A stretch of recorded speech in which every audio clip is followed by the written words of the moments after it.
Hola, hola, ¿cómo están? Es un gusto estar aquí con ustedes.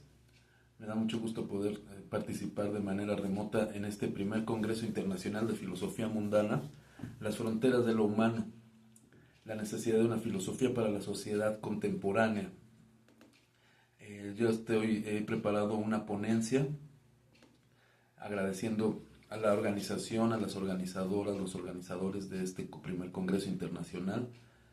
de Mundana, y he preparado una ponencia que se titula Cuando la música se aproxima al dinero, comentarios sobre la economía política de la música en la modernidad capitalista. Tiene que ver porque aquí también encontramos esta relación de los grupos humanos con las formas naturales del sonido y cómo codificamos y subcodificamos las oscilaciones sonoras, las ondulaciones, las vibraciones, y qué es lo que hacemos, qué sentido le damos, qué sentido se transmite a través de las codificaciones y subcodificaciones de las formas naturales del sonido. Desde luego, pues es un tema que da para muchas discusiones. Vamos a poner nada más algunas ideas a consideración de todas y todos ustedes y vamos a continuar a dar seguimiento a los debates que de este congreso se generen. Entonces, pues empiezo, he preparado un texto, les leo. Dice: la paulatina conformación de la modernidad capitalista produjo una característica social compleja que la distingue política y culturalmente tanto de los regímenes de dominación servil como de los sistemas de explotación esclavista. Se trata de la imbricación que señala Bolívar Echeverría entre la igualdad política con una desigualdad económica sistemática. Así, esa imbricación tenemos en la modernidad capitalista. La condición de ciudadanía libre es la que garantiza que cada instancia de lo natural humano, o sea, cada persona, nos comportemos como poseedores de mercancías. Los capitalistas poseen mercancías dinero y mercancías medios de producción, mientras que la clase trabajadora posee su propio cuerpo como mercancía fuerza de trabajo. Es decir, un cuerpo para rentar y ser explotado a cambio de una cierta magnitud dineraria o un salario. Por eso Bolívar Echeverría indicaba en su tesis 10 de sus 15 tesis sobre modernidad y capitalismo que la modernidad capitalista opera como un régimen de violencia mixtificada que le permite consensuar ese mínimo de armonía social necesario para garantizar la reproducción material cotidiana del grupo social. Aquí encontramos ya la idea de armonía social que menciona Bolívar Echeverría, pero como una violencia mixtificada. La armonía social en el capitalismo es igualdad política, está imbricada siempre con desigualdad económica. En el marco de la semiótica musical, esta violencia mixtificada ha sido representada a lo largo de más de 4 siglos, desde por lo menos finales del siglo XVI y hasta nuestros días, mediante la puesta en práctica de la armonía tonal, que es un tipo de subcodificación del sonido basado en secuencias cadenciales de acordes, secuencias de grupos de sonidos que se organizan, se montan en series de momentos de tensión y relajamiento. Así funciona la armonía tonal en la música. Y al final se acoplan como una especie de síntesis final. La armonía tonal siempre tiene una resolución final que le da sentido a todas las afecciones que vinieron pasando en las cadencias armónicas, en el discurso musical.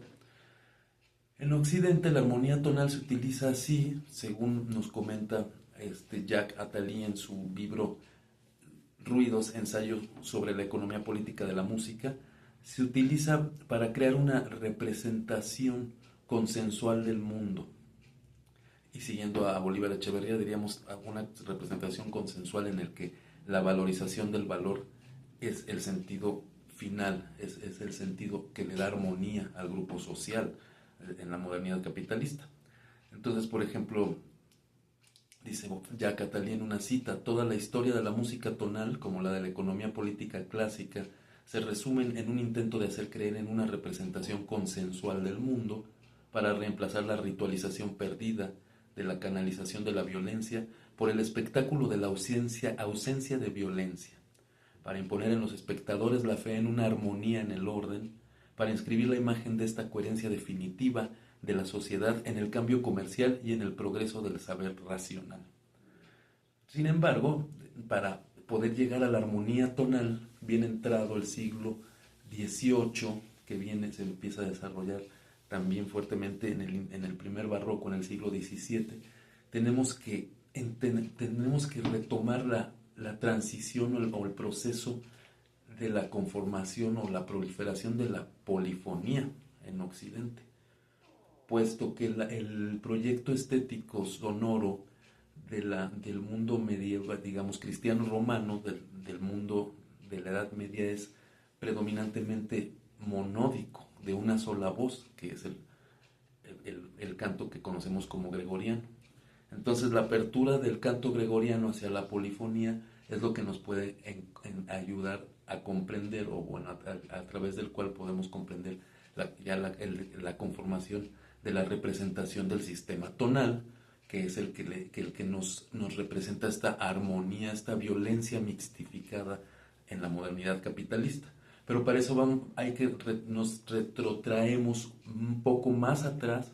al momento mismo de la conformación del proyecto cristiano romano, siguiendo a Bolívar Echeverría en su tesis 10 de sus 15 tesis. Voy a leer un poco y vamos a ir conversando esto para ponerlo a consideración de ustedes. En sus 15 tesis sobre modernidad y capitalismo, Bolívar Echeverría sostuvo que, históricamente, la comunidad medieval europea occidental, la Iglesia o cuerpo de Dios, se comprobaba empíricamente en el mercado, no en el templo. La socialidad medieval cristiana se mantenía vigente mediante, 1, la circulación mercantil de los bienes producidos, una circulación mercantil simple, que constataba la existencia de Dios, nos dice Echeverría, y 2, el reconocimiento mutuo de las personas reales como propietarios privados, productores o consumidores simples de mercancías. La existencia del diablo como la violencia arbitraria que campeaba en las relaciones sociales post o extracomunitarias, dice Echeverría, era conjurada y derrotada por la vigencia del orden pacífico de quienes comen del fruto de su propio trabajo. Estas son algunas citas de la tesis 10 de Echeverría sobre modernidad y capitalismo. Entonces seguimos. En el plano de la representación sonora del ritual cristiano romano se destaca sobre todo el hecho de que la codificación de los sonidos con respecto al texto que se canta debe ser precisa, o de lo contrario, la efectividad del sentido religioso quedaría invalidada, para evitar cualquier posibilidad de nulidad del ritual y asegurar la eficiente circulación mercantil que garantizaba, como decía Echeverría, la pertenencia al cuerpo de Dios. La elección estética sonora o musical del cristianismo de Roma fue el canto llano, o el canto a una sola voz, que también puede ser una monodia, es decir, varias voces cantando exactamente la misma secuencia melódica, la misma melodía a varias voces. A partir del siglo IV, en Occidente hay documentación acerca de la manera precisa e inexcusable en la que debe ejecutarse la música del culto de la Roma cristiana.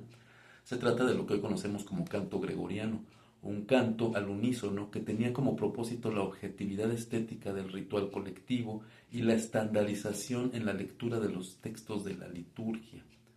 La razón que llevó a la jerarquía eclesiástica de la Roma cristiana, a optar por el canto monódico es porque la codificación cantada de un texto es mucho más controlable que una lectura en voz alta demasiado personalizada,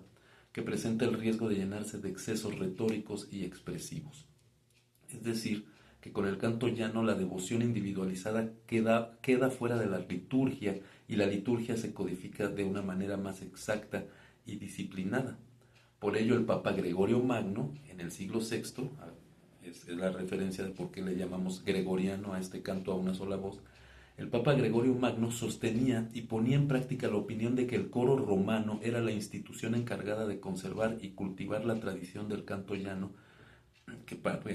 en términos sociales y para nosotros querría decir algo así como conservar la disciplina al interior del proyecto cristiano romano,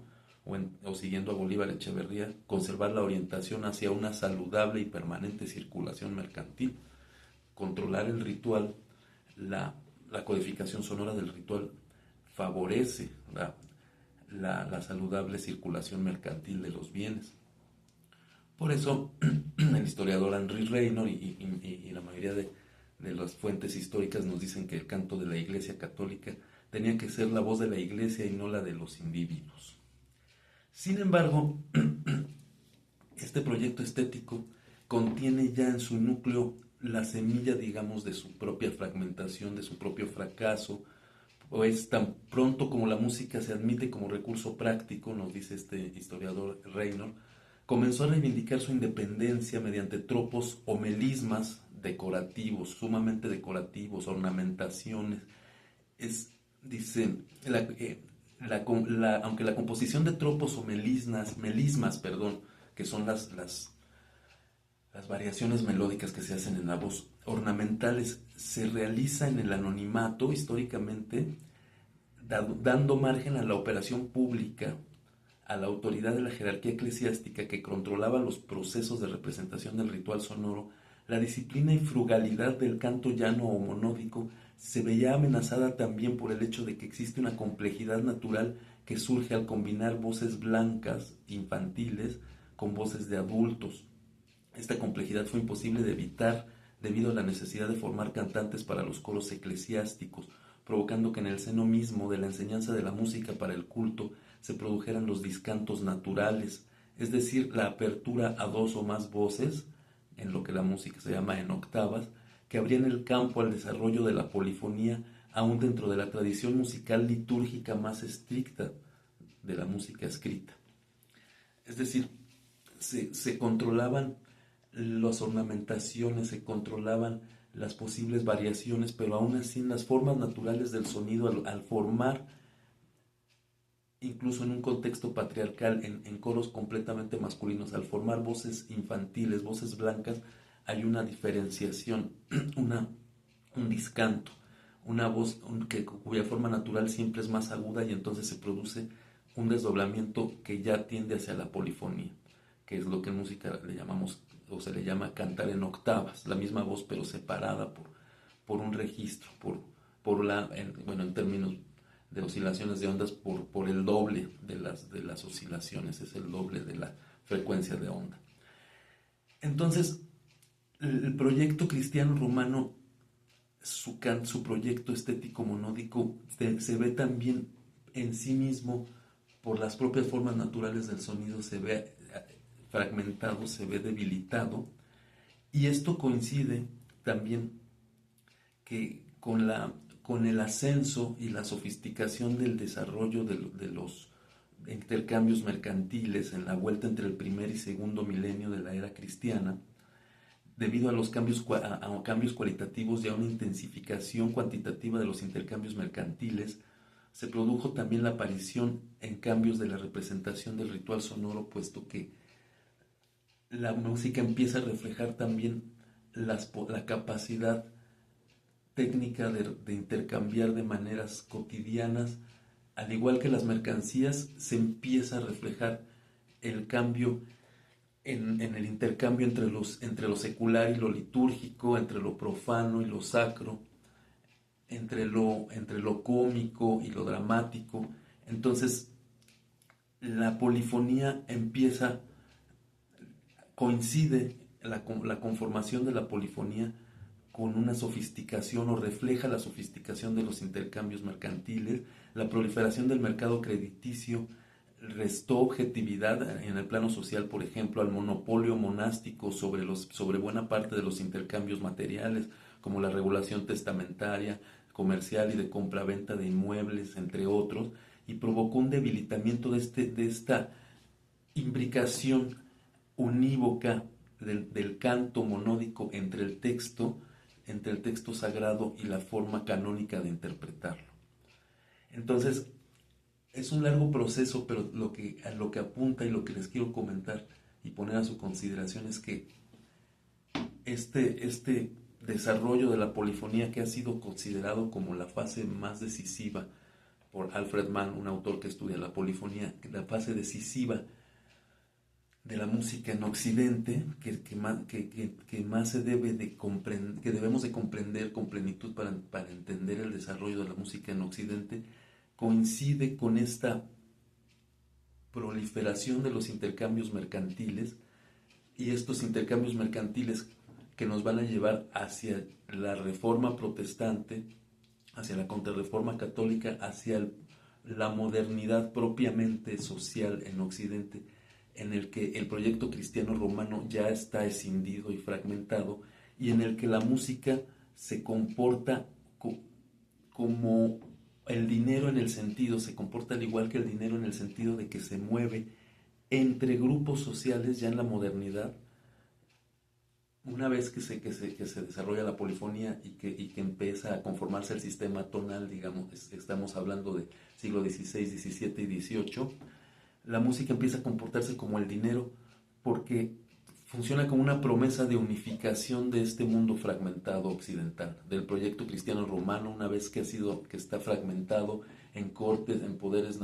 del absolutismo nacionalista, de los municipios, de los poderes municipales, entre las dos iglesias, protestante y la iglesia católica contrarreformada. La música funciona como una promesa en la modernidad capitalista de unificación de de este mundo fragmentado entre grupos sociales diferenciados, contrapuestos y antagónicos. Y esa sería la primera tesis que quiero poner en su consideración. Y la segunda, que aún en nuestros días la armonía tonal sigue teniendo esa vigencia, y la música en Occidente comportándose como el dinero, también prometiendo o representando, dando la imagen de un mundo que puede al final conciliarse a través de intercambios de lenguajes sonoros,